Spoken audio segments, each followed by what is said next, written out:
Hi, everyone. Thanks for joining us today. Today's edition of Ask an Airstreamer is all about prepping your Airstream for cold weather. By the end of this session, we hope you feel comfortable winterizing your own Airstream, or at least a little bit more familiar with what goes into the winterization process at your preferred Airstream dealer. We'll also cover some practical tips for those of you who want to use your Airstream in the winter. Before introducing our panelists today, I want to take a moment to introduce myself. My name is Chris, and in addition to being an Airstream owner myself, I get to work with Airstream's brand ambassadors, helping to share their stories of adventure, curiosity, and exploration in their Airstream. A few housekeeping items before we get started. Today's session is being recorded and will be published on airstream.com next week, alongside other editions of Ask an Airstreamer. In other words, don't worry about writing everything down. You'll receive an email to this video later next week. To submit your questions at any point today, go ahead and click the Q&A button at the bottom of this screen. We'll do our best to answer all of your questions, but if we run out of time, we'll share an email address at the end to submit your questions. We'll also have a dedicated Q&A session at the end, where we'll share a promo code for Airstream Supply Company, which is part magazine, part travel guide, and part outfitter. And lastly, there's a 2-question survey that will pop up after we wrap up today. We'd love your feedback so we can learn what you liked and things you can do better in future editions. So let's take a look at what we'll discuss today. The first thing we'll hop into is what is winterizing and why do we do it? We'll do a step-by-step guide on how to winterize your Airstream. We'll have some discussion from one of our ambassadors who uses her Airstream a lot in the winter in Canada, and some practical advice on how to do that. And then each one of our panelists will share one piece of advice from their experience, either being around or in a bunch of Airstreams over time. And then we'll have Q&A at the end. So let's meet our 3 panelists. Corbin is an Airstream ambassador based in Seattle. He owns a Flying Cloud and winterizes on his own.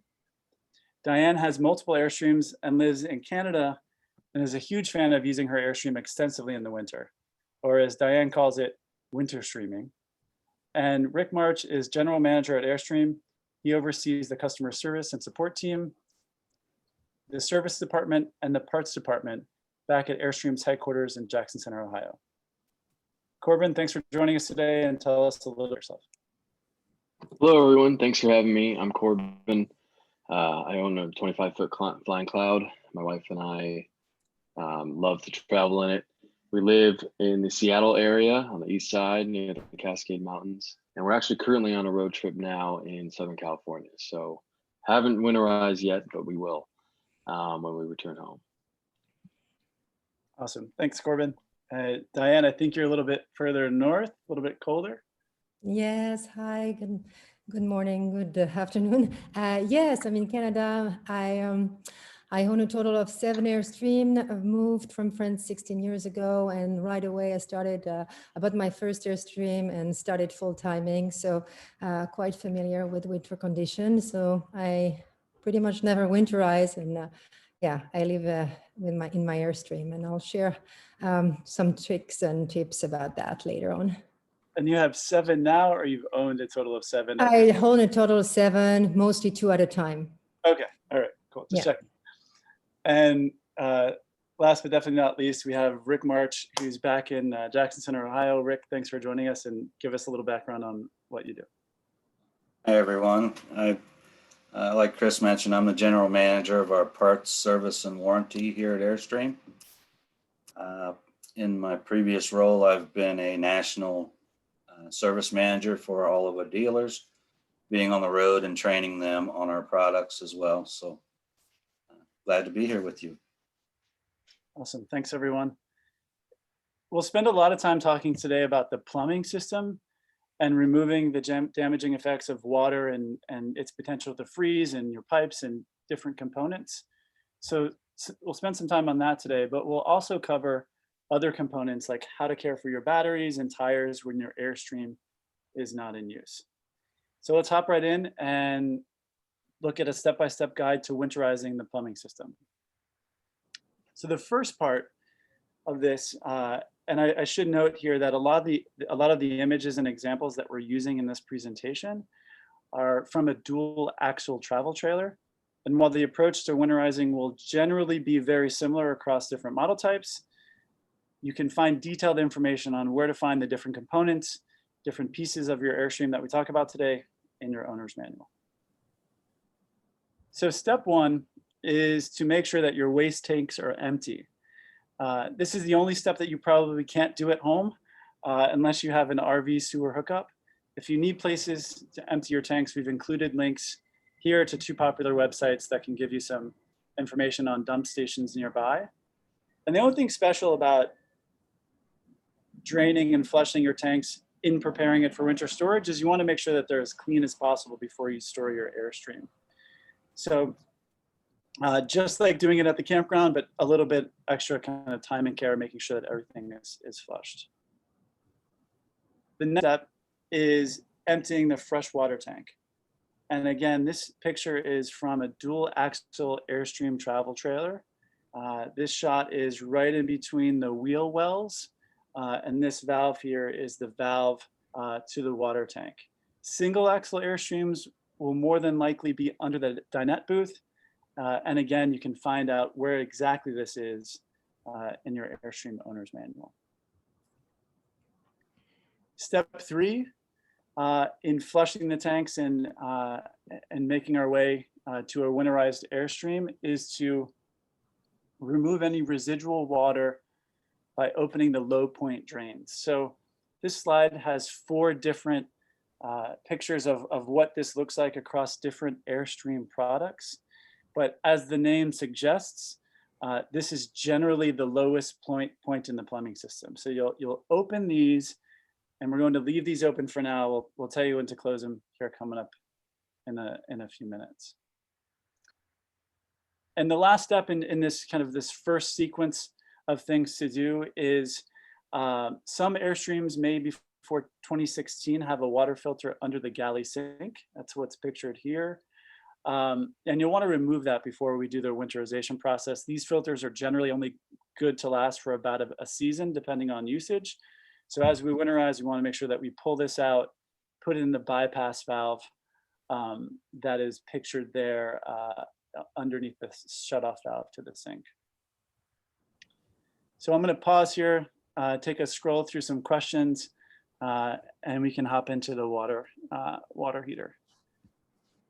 Let's see. So this first one here, Diane, I'm going to give this one to you. Just general advice on rodent deterrents. I know that we're talking a lot about systems and things like that. Anything that you'd give in terms of keeping critters out of your Airstream?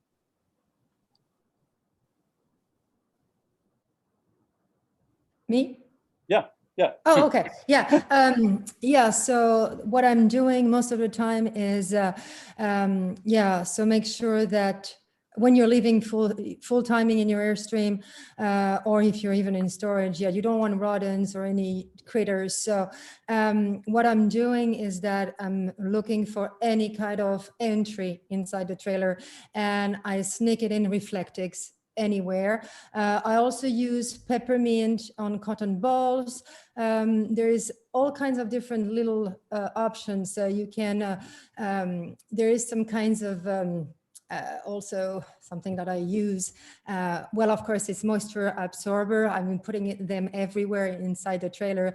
Usually the rodents, they don't like that. When I store the trailer I use screen on the furnace exhaust, and I make sure that the range exhaust flap is closed because they would like to get in there. So basically, really looking everywhere you can sneak in some Reflectix or even aluminum foil, put it in there. And and usually I never had any rodents, whether I was full timing, whether I was putting my Airstream in storage. So Great. really Reflectix or aluminum foil, any kind of hole you can stick it in. Perfect. Another kind of similar question. This one is specific to a 2021 Basecamp X. Question from Catherine here is, can we or should we apply a foam sealant to prevent rodents from entering through any of the gaps? Rick, I'll toss that one over to you in terms of something that you may have seen in the field. Yes, absolutely. If you see a gap underneath where a wire or a gas line comes through, it does not take much. Less than 3/8 of an inch they can squeeze through. So fill it with foam sealer, use Reflectix, aluminum foil. I know rodents don't like those type of materials, so definitely if you take a few minutes and look underneath and make sure no sealants broke loose and it's creating a gap. If it has, scrape that off and reseal it. That'll save you a lot of trouble down the road. Yes. Awesome. I Great was advice. going to add something also for the rodents is that when you're full timing, well, of course, you're going to have food everywhere. I mean, in your closet, in your kitchen. So what I'm using is a seal container. You can find them pretty much everywhere, all kinds of sizes. And as soon as I buy food, dry food, I store in this seal container. So that also helps with the rodents and, you know, in the closet. Great advice. Let's dig into the second sequence now, which is the water heater. This slide articulates the different water heater types right now. So any new Airstream model year 2021, this is the lineup of different hot water heaters by product type. So the Airstream Classic Travel Trailer has the Aldi, the Basecamp 16 has the Truma, the Basecamp 20 and Interstate 19 and Nest have the Suburban, and then the Globetrotter, International, Flying Cloud, Bambi, and Caravel have the Gerard. And we've highlighted the Gerard in green because this one doesn't require any of the steps that we're going to cover in the next section because it holds very little water. So we don't have to worry about doing the next phases of things to prep the water heater. Again here, the examples that we're going to show in terms of close-up pictures of the water heater are going to be the Atwood. So for a long time, this has been one of the water heaters that's kind of made its way across the travel trailer lineup. So useful information there if you happen to have one of those. But if you have a new one, again, unless you have the Gerard, the same similar approach will apply. So step one, no surprise here, is we want to turn off the hot water heater and let it cool.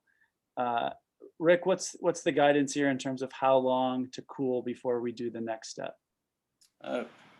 If you can let it sit for an hour, it will be more than cool enough to be able to go move to the next steps, which will be draining it, obviously. But if you have an hour, that would be great, and that'll save any safety concerns of the water being too hot and burning your skin. Great. So the second step here, because as Rick alluded to, we're actually going to take all the water out of the hot water heater, so we don't have to worry about it freezing and doing damage to the appliance. So the first thing we'll do after the switch is off, the unit is cooled, is we'll open the pressure relief valve. And then, Diane, I know that you use your trailer a lot in the wintertime. You have a couple extra of these just because it's a small, inexpensive plastic part that could, always good to have one on hand in case it cracks or breaks on you. Yeah, I always carry a few extras because over time, especially when you're full timing, they have a tendency to melt a little bit. So I always carry extra with Teflon tape, and that way, in case you're on the road or you can have a leak, and at least you can replace it right away. Awesome. Next step here in our sequence of draining the water out of the water heater is locating the drain plug. So here it is in this picture here, kind of in the center of the screen. And then we'll just loosen that, take it out, let all the water drain out of it. I know that we're using in this picture an adjustable wrench. Corbin, you use, I think, a better tool for this when you're doing yours. Yeah, I recommend a socket wrench with an extension. I think it's a 1 inch or 1 1/4 inch socket. Rick might know exactly, but that lets you go under in this specific hot water heater under that propane line and get in there easily and take off the nut there. But as soon as you take it off, I mean, even the last thread or so, that water is going to come out pretty quickly. So be mindful of that. Yeah, I think it is 1 inch, but that's why the important step before that is to relieve that pressure with the we call it the pop-off valve or pressure release valve. because that pressure, if you do not do that, that pressure will be behind this nut. Yeah. And it will blow some pressure out at you. So we use a socket here in our service center as well, and with an extension, and a swivel helps too. It's a very tight fit to get that socket and extension in there. If you have a swivel head, that may help in some cases as well. So. Awesome. And the last step here is closing the pressure relief valve before we move on to the next step here. So step 6, I'm pretty sure, yeah, this is the last kind of sequence of things we need to do to protect the water heater, is we need to turn on the water heater bypass valve or valves. This is an important step. We'll talk about 2 different methods, using compressed air or pumping RV antifreeze throughout the system. Particularly if you're going to use RV antifreeze, we don't need to fill the entire hot water heater with RV antifreeze. So by closing these valves or kind of turning on the hot water heater bypass, it allows the plumbing system to circumvent the hot water heater because it's now free from any water that can cause damage. The one on the left, so 2 different variants of this out in the wild. The one on the left is a 3-valve system. You'll see the top and bottom, you'll want to close those. So you'll want to make them perpendicular to the pipe, so kind of not how they are in this picture. You want to close those and then open the one in the center so it's parallel or in line with the pipe beneath it. The one on the right, you'll just want to close that one valve, and that's all you need to do to bypass the hot water heater. Rick, any additional color you want to add to this based on your experience? No, I think you hit it. I mean, the one on the left is sometimes confusing because there's so many different variations of valves out there.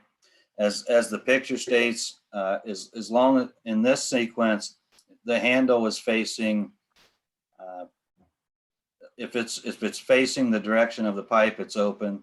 If it's offset of the pipe, it's closed. There were a few years, depending on the model you have, that they were a full open and closed valve, just like a water faucet at your home.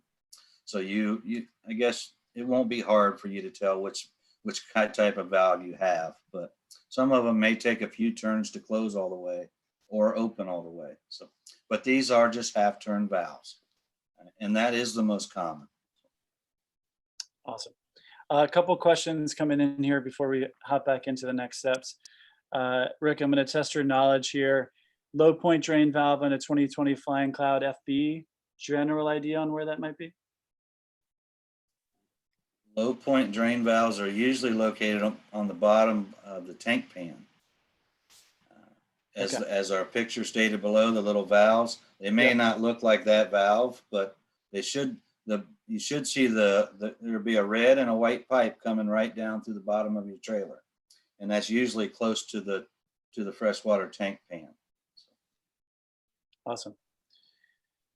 So the next step will really go after getting all of the water out of the Airstream's plumbing system, aside from the tanks, which we've now taken care of, aside from the hot water heater, now that we've taken care of.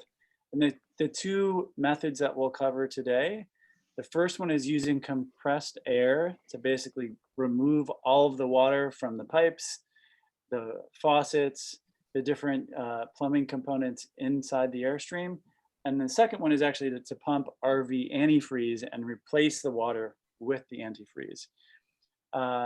Rick, I guess 2 questions here. You guys you've probably seen thousands of these over your time at Airstream. How long should someone expect to invest in doing this on their Airstream once they get familiar with it? What's the time commitment? A good rule of thumb is it'll take you an hour. I mean, as you get more comfortable doing it year after year, it's obviously you're going to be a little quicker than that. But when a customer calls us, we schedule in an hour of time to complete a winterization. Awesome. Let's hop in and take a look at the first method here, which is using an air compressor. So the three things that you'll need to complete removing the water from your Airstream's kind of plumbing system with an air compressor is you'll need obviously an air compressor. The second piece is a blowout plug. This one's plastic. In some other pictures, you'll see that we have it as a brass plug as well. Either will work. And then we just need a little bit of RV antifreeze to actually protect the drains. Rick, I'm going to lean on your expertise here a little bit. I have a note on this slide that says we need to be mindful of the pressure that we actually put through the plumbing system. So two numbers I want to ask. What do we actually test for in terms of QC before Airstreams are shipped from Ohio? And then what is the value that we should use when we're doing this process in winterizing? Well, all trailers while operating run either a minimum of 50 PSI, and there were a few years that have 65 PSI that can run through them. So we test at the 50 PSI here in our production plant when trailers come offline. So be mindful what size air compressor you're using. Some of those can go way above 50 to 65 PSI, and you could damage your lines. So be mindful of how much pressure you're putting through. A small air compressor, as pictured there, is not going to hurt your system, but there could be some that have a larger style air compressor, and it can definitely create more PSI than 50. So 50 is a good rule of thumb. It's more than enough pressure to put through your system and to flush out the line. So try to stay at that or below. Awesome. So the first step using the air compressor method is hooking our blowout valve to the black water fresh tank, which is the right underneath the city water connection here on the sidewall of an Airstream travel trailer. This blue circle is what we'll want to connect. And what we're really after there's a check valve that's inside behind this fitting to ensure that water can only go one direction, and that's into the tank to flush the black tank out. And if water stays in there and it freezes, you can do some damage to that valve. So a couple things to be mindful of when you're doing that. One, you don't need a lot of air to do this. This is just enough to open the valve, clear any residual water that might be in it. And then the second thing you'll want to do is make sure that the black tank valve is open, because we don't want to build a bunch of pressure inside the black tank.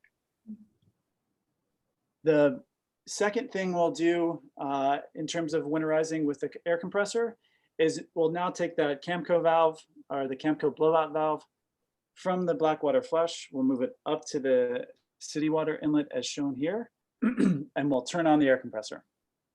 And then from there, we're just doing a lot of walking around the vehicle, opening all the different faucets and points where water can come out. So the first thing we'll do is we'll turn the water pump on.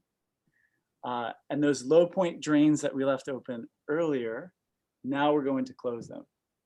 We'll make our way around the vehicle. We'll press the flush valve on the toilet until all the water comes out and you're pressing it and you're just hearing air come out and not seeing any water. The indoor shower, Rick has shared in some of our rehearsals, the common one that's sometimes forgotten is the outdoor shower. So you want to make sure that you do the hot and cold there in all of the faucets that have that. We'll make our way to the bathroom, and then we'll make our way to the kitchen faucet and do the same thing. So opening all of these, waiting for no water to come out, and then closing them. Corbin, you do this a lot. Anything you want to add to the kind of the technique here, or double checking, or is that just how you do it? Yeah, just be mindful. I do one at a time, one faucet open. Sometimes I'll start at this, I'll work my way to the front of the trailer towards the back. And then, I have the compressors running, air's in the lines. I open the faucet, it's going to be a sputtering of air water mixture. And ultimately I just run that until it's just air. Then I know that line is dry, and work my way through the lavatory and the shower, and maybe double check, but then I do the outdoor shower. But no, that's pretty much the process. Just if you have any faucets open when you start the compressor, then, then you're going to have maybe a lot of water air coming out at once, and you're going to have less pressure for each device or each faucet. So keep that in mind. Open one, close one, move on to. Yeah. Rick, That's what works for me. Okay, that's great. Rick, some technical questions here that I'm putting your direction because I think you'll know all the answers. Anything special that people need to do for a macerator toilet in terms of winterizing? No, nothing special there.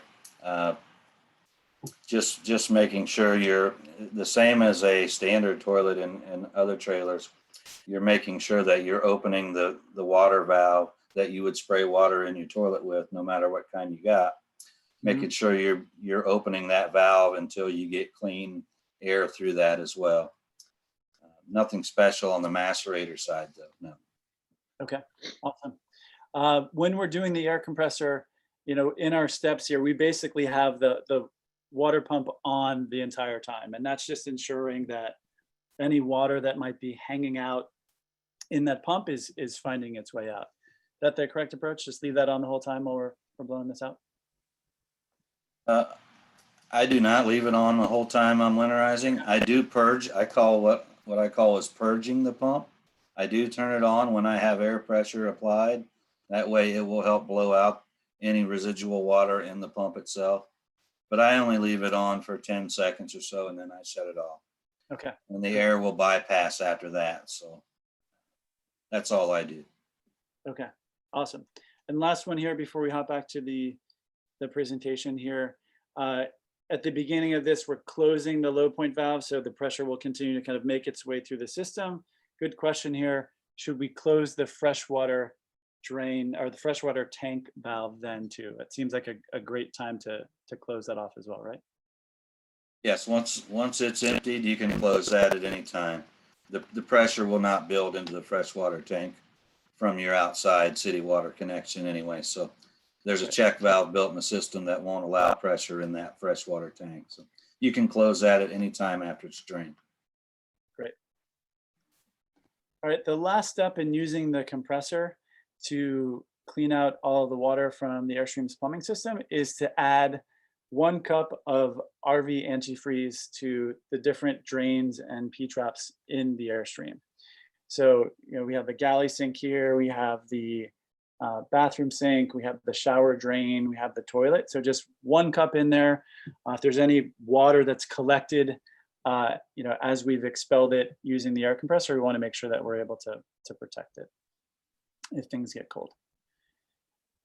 The next approach here, we've covered air compressor, the air compressor method. This next one is using RV antifreeze. So instead of using air, we're actually just going to circulate RV antifreeze through the entire system and replace the water with this solution.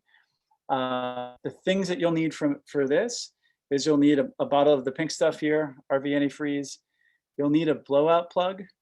And this is just for that check valve that we covered for the waste tank in the previous one. And you'll need a pump converter kit. And there should be an asterisk next to that because any Airstream that has been made after January 2019 actually has this built in. And Rick, I know you have a water pump there on your desk with a check valve. So as we go to the next slide here, just to give us a little bit of an illustration and a better picture of what this looks like in water pump. I don't know how well you'll be able to see it, but I went over on the production line and I have a mock of our water pump, and you can see from the inlet side, we have our filter, and this is the valve he's talking about there.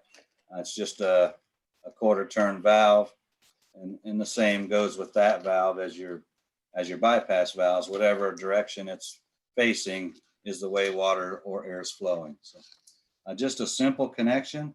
We use the same grip connections to install it. The package will come with different style connections, but they all work.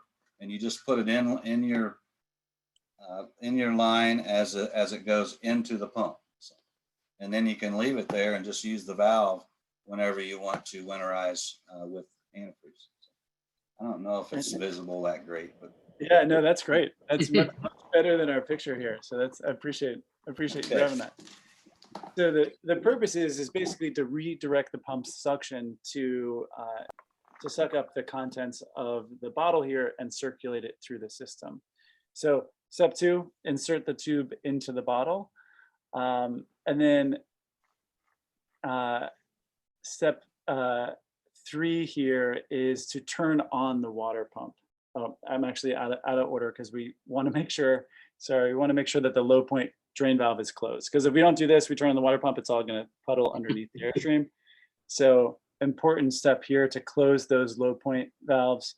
Also, if you have the fresh water tank valve open too, close that then. So step 4 is we'll turn on the water pump. Probably a good idea to start with everything closed in terms of the different faucets so you can control how much liquid is being sucked up, and again, going one by one after the water pump is turned on and making your way through the vehicle.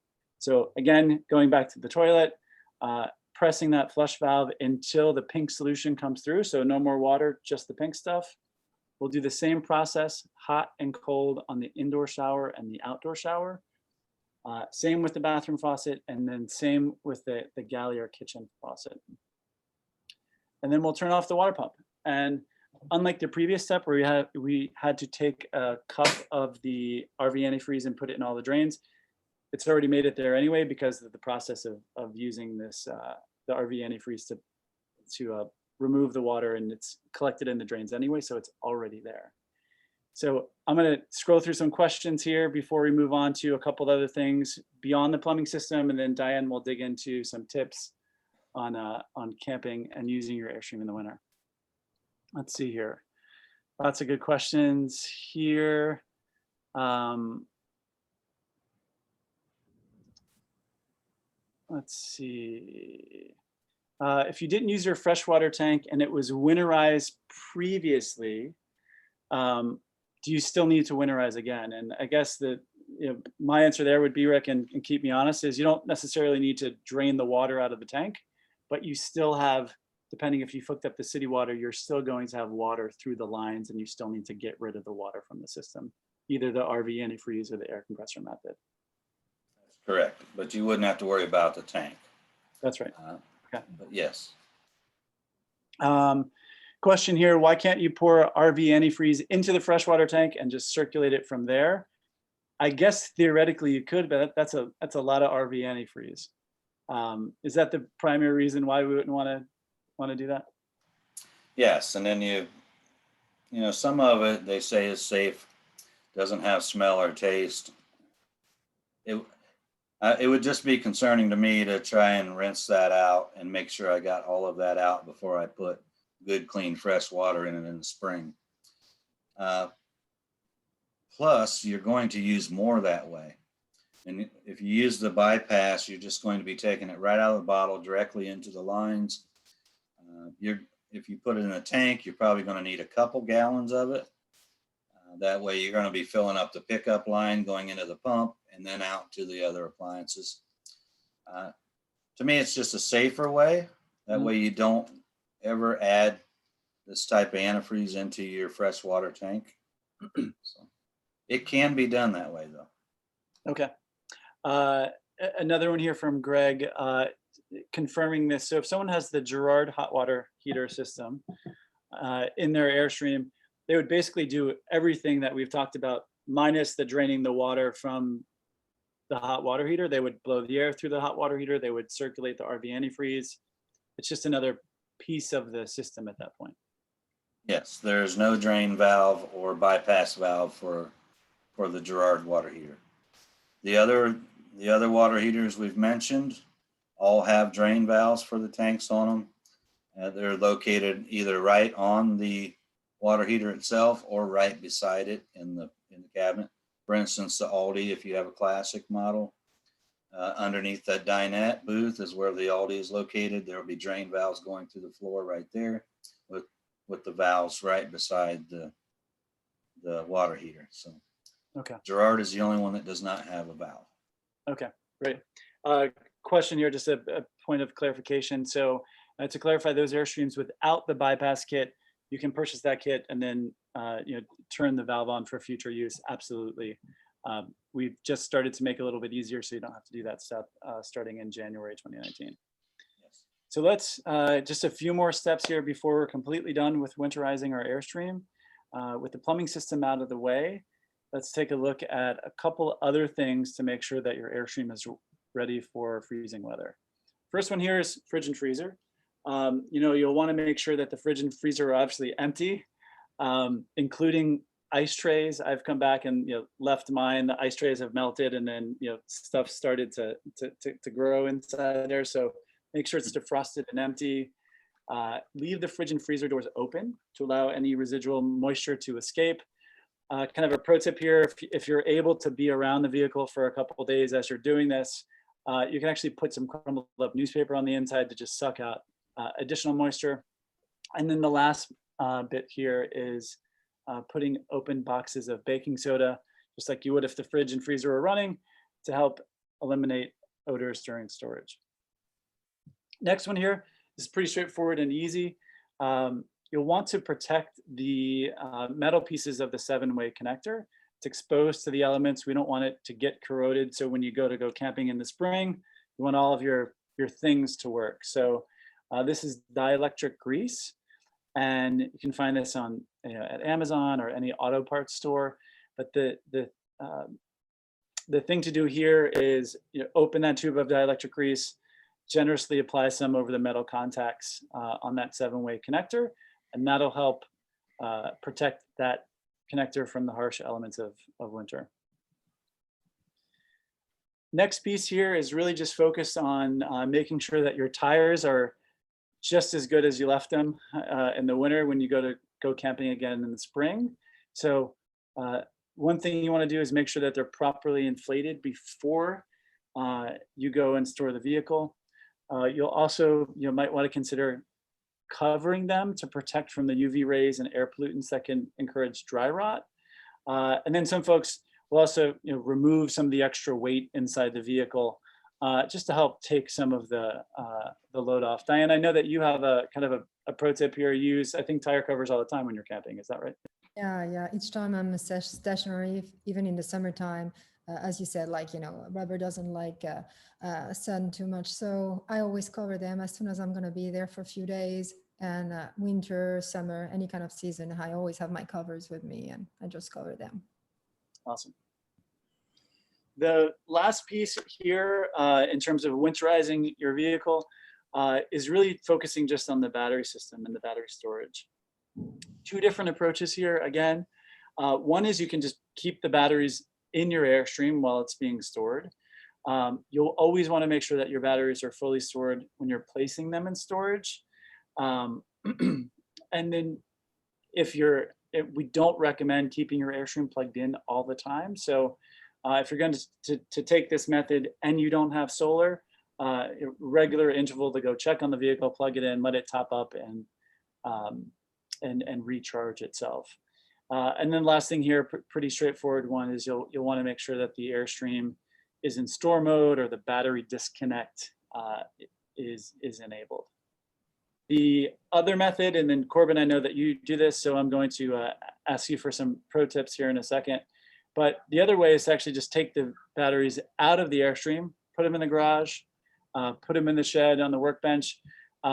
Consider even using a battery tender to keep them topped up along the way.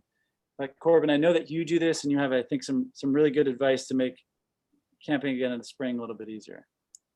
Yeah, sure. I do remove them, take a picture of everything, the wiring. There's some smaller connections on the terminals themselves that you want to put back together exactly the same way. So take a few pictures, remove the connectors. There's a sequence. I think, Rick, negative terminal first. Terminal first, yes. Yeah, and then positive. Be mindful there could be sparks. Try to avoid that. But generally, take the batteries out, put them in a warm place, keep them charged. That's probably the safest way to go. And I think conversely, when you go to disconnect them, positive terminal off first, and then the negative to follow. Rick, a lot of focus here on batteries and not wanting to, keep the vehicle plugged in. Your experience seeing thousands of Airstreams over your career, what else should we be mindful of by leaving a vehicle plugged in and unattended? Well, first I'll say if everything is working as it should, it would be perfectly fine to leave it plugged in. But if you're not around to monitor it and check on it from time to time, there's so many components in there. If one of them fails, the system doesn't work as it should. For instance, if a battery gets a bad cell in it, the converter reads the bad cell and wants to continue to charge the batteries. And what it'll do, if you have the lead acid standard interstate batteries, it will just boil them dry.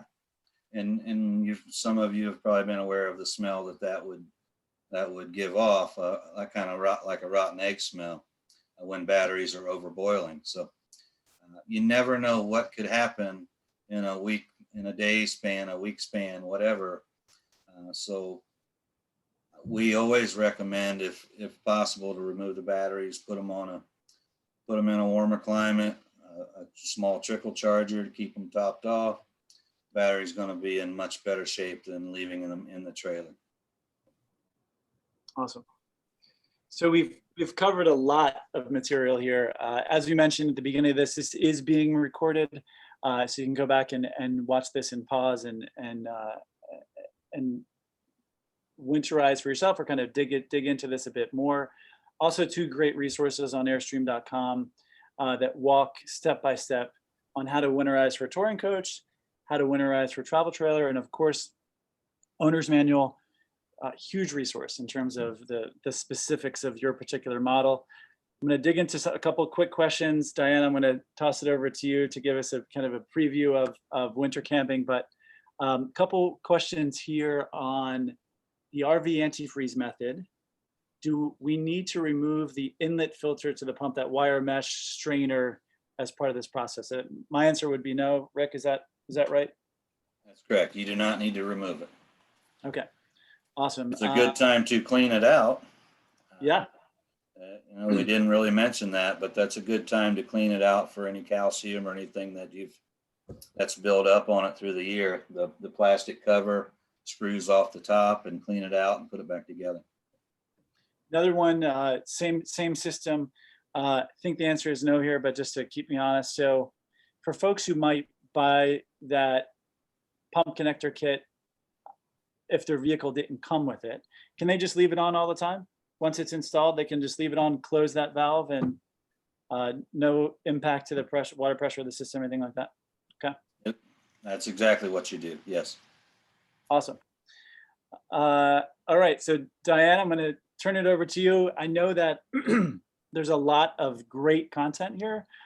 We were actually talking earlier this week. We're going to do a whole separate Ask an Airstreamer next month just on this topic. So for folks wanting to dig into a little bit more to this, we'll do a full hour on how to use your Airstream in the winter coming up here in a few weeks. But Diane, I'll let you walk us through what's going on here, and then just tell me when you want me to advance the slide. Okay. So yeah, as I was saying, as soon as I started Airstreaming, I basically started winter streaming. So I had to make it work one way or the other. So here you can see on this picture is my 2 Airstreams. It's in BC, winter time, obviously, full timing. And as you can see here, I have no skirting, but there is some tips without even going to skirting. I will go on that later on, but your best friend here is a heated water hose. And I really want to emphasize, because as soon as on winter streaming, because a lot of people, as soon as they see the temperature drops, they think, oh my goodness, we're going to winterize and this is it. And well, I want to show that it's actually possible to live in your Airstream and to be very comfortable in the winter. And don't get me wrong, I come from south of France. I was raised also in the Caribbean. I love heat, and my furnace is always set at 75. So it's totally doable. So here, it's a little bit of my best friends. What you will need first is a heated water hose. And regardless, even if you want to go and try winter camping, you never know on the road what kind of weather you're going to have. Even even if you try to anticipate and look for the weather, heated water hose is amazing. So I never had frozen pipes.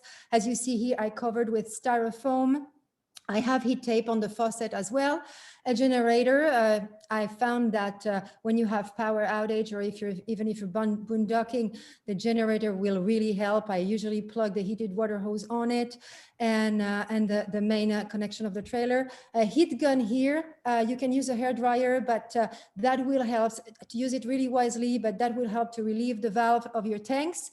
And as you can see here, Reflectix. So Reflectix, as I said before, you can really, anywhere you can sneak it in, just use it. So of course, this is just a picture, doesn't look like that when I'm living in my Airstream. I usually apply rugs on the top. I use it in the outside compartments. So basically a little bit of everywhere. You can have also insulated sky for the skylight, insulated cover for the skylight. And usually I cut Reflectix to patch the windows at night. So that would help. Always, never tape anything on your shelf. Never apply stick vinyl with duct tape or anything like that. Your clear coat won't like it at all. So it's always inside. And yeah, so we maybe go towards the other slide so I can show you a little bit of my essential, if you can, Chris, so I can show you a little bit more. There you go. So here, yeah, yeah, awesome.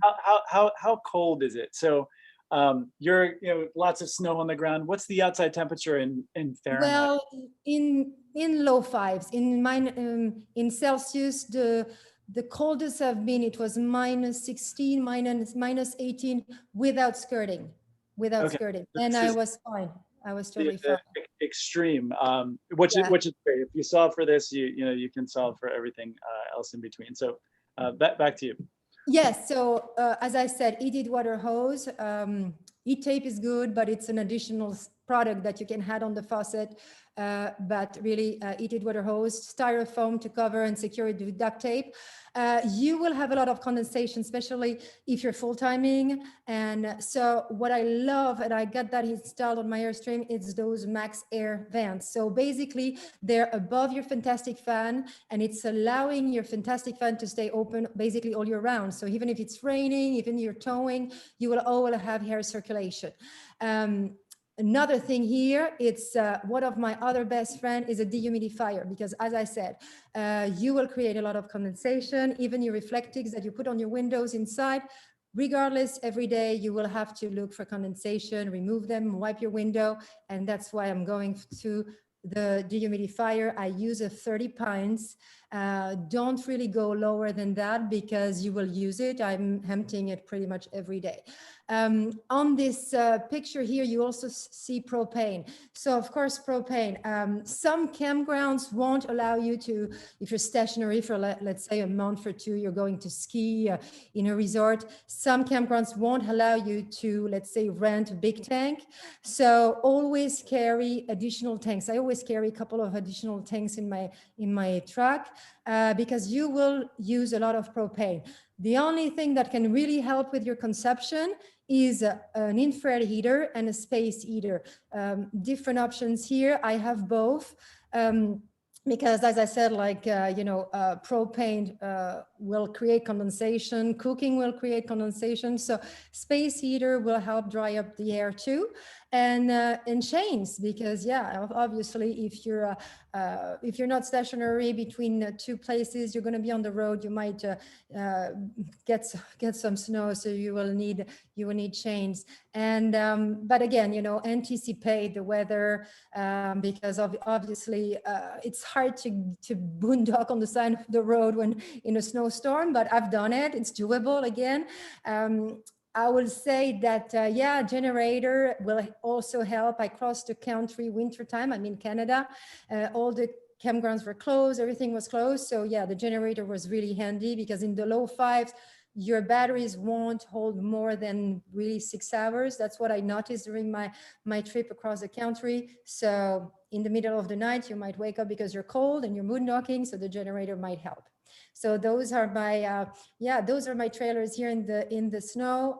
One piece of advice: check for rodents, get the basics, and just dive in. And I will cover more things, of course, in the next webinar that we will do. But winter camping is really fun. So that's what I want to share. Awesome. Thank you. Thanks for the preview, Diane. Appreciate it. Corbin, if you were to give yourself advice from the future, from when you first started, what would it be in terms of doing this yourself?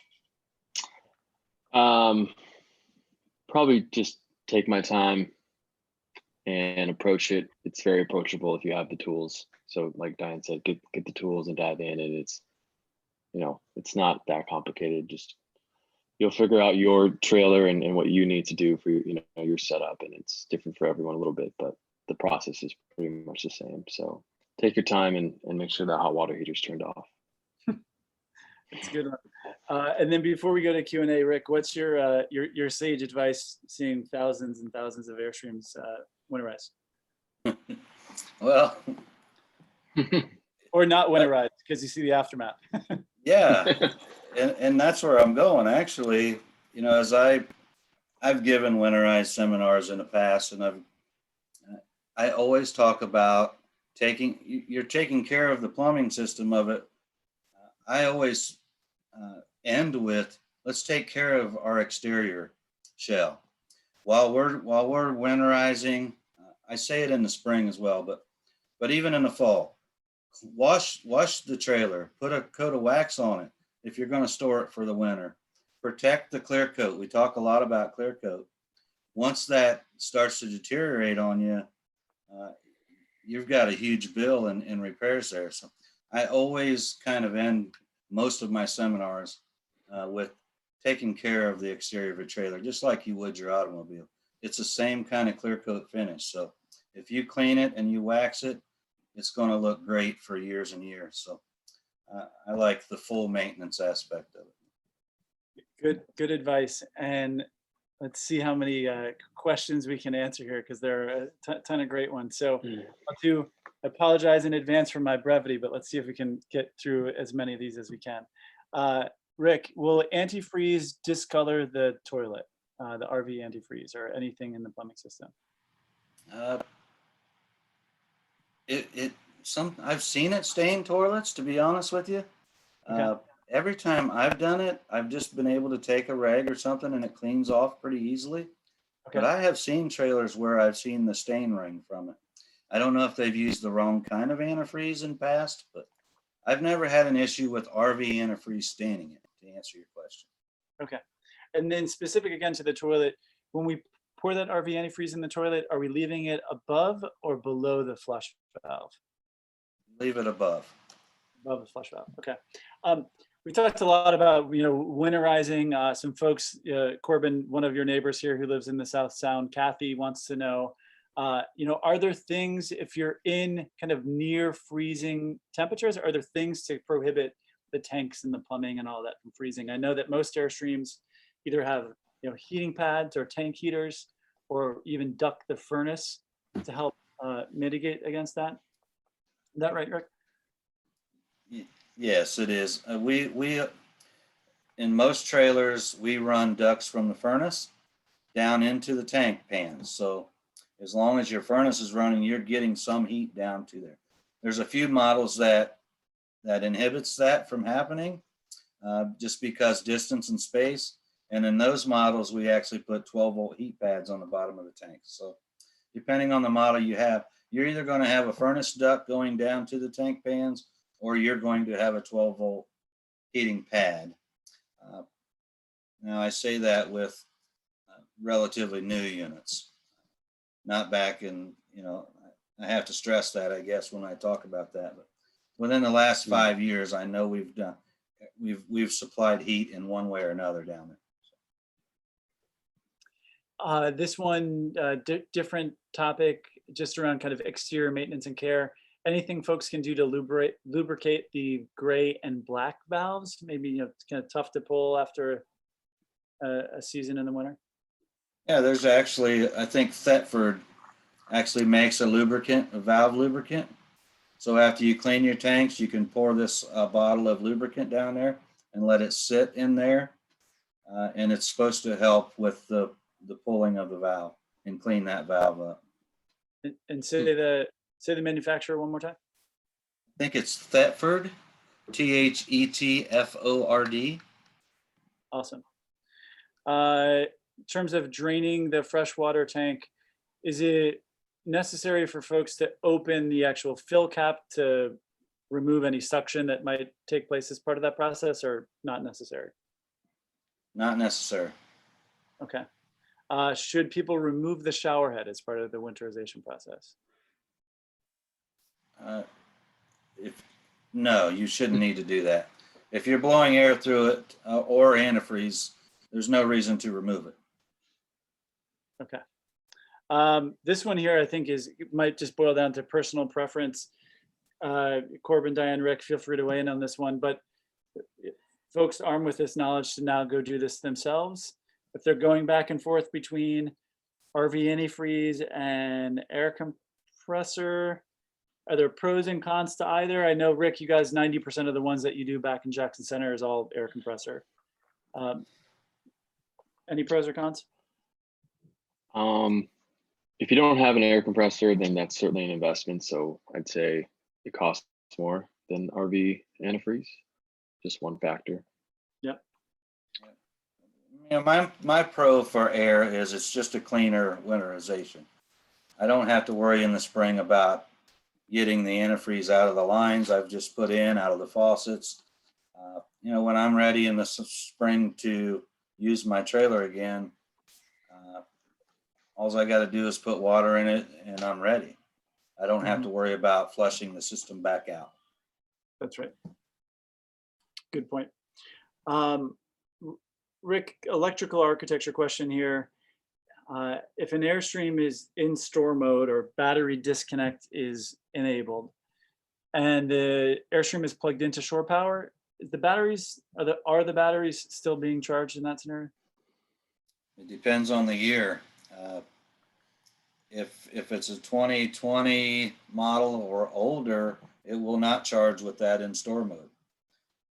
We made that change in the 2020 model year, so it would charge regardless of whether the switch was in store or use mode.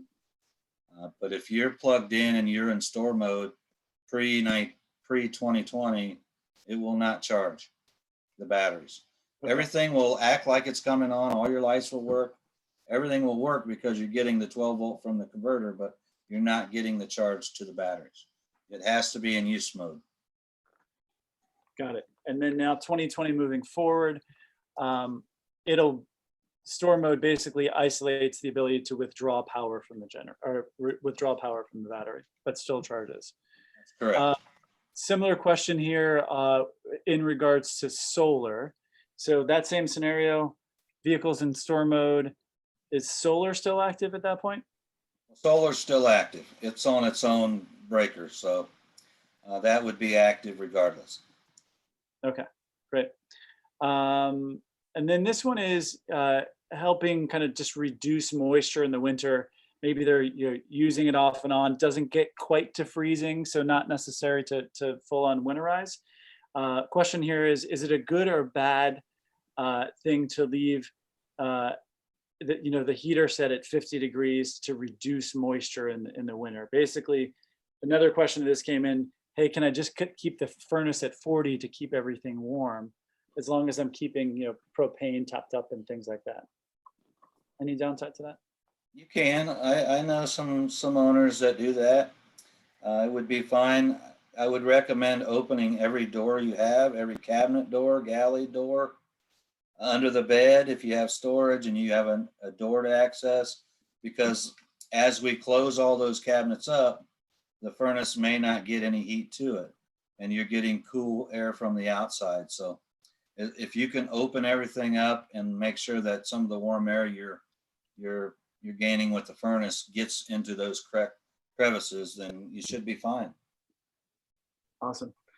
And we are just at time. There's still a ton of open questions that we weren't able to get to. Would love to encourage everyone to send us a note at hello@airstream.com, and we'll follow up with all the questions that we didn't get to from the session. I want to call out that the promo code is on the screen for Airstream Supply Company. I want to thank Diane, Corbin, and Rick for your time and sharing your knowledge, and remind folks that there's a 2-question survey that will pop up here on the next screen, and we'd love your feedback. Thanks, everyone.